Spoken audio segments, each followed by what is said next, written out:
you know that chicken can be hypnotized? As a matter of fact, farmers have known about this trick at least since 1646. You can easily hypnotize a chicken by holding the chicken's head down against the ground, and draw a straight line using a stick, a finger, or chalk. The line should start at the beak and extend straight outward in front of the chicken. If done properly, the chicken or rooster will be put into a state of trance and lie still for anywhere normally between 30 seconds to 30 minutes. The longest recorded period for a chicken remaining under hypnosis is 3 hours, 47 minutes. To dehypnotize the chicken, just clasp your hands or give it a gentle push. It may take a few tries to awaken the bird. This trick is often referred by us as chicken hypnotism, but it is not the truth.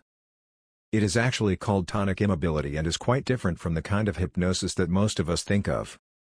Tonic immobility describes a state of involuntary paralysis in which individuals cannot move or, in many cases, even speak due to fear. Tonic immobility has been most strongly linked with stress, anxiety and anti-predation behavior. Tonic immobility is what researchers call a fear-potentiated response to being restrained. Basically, it means that the chicken enters the paralysis state because it is convinced that it is going to die.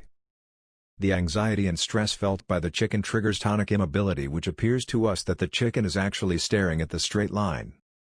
So every time when you perform this trick on a chicken for your own satisfaction, you are actually making it feeling scared and stressful.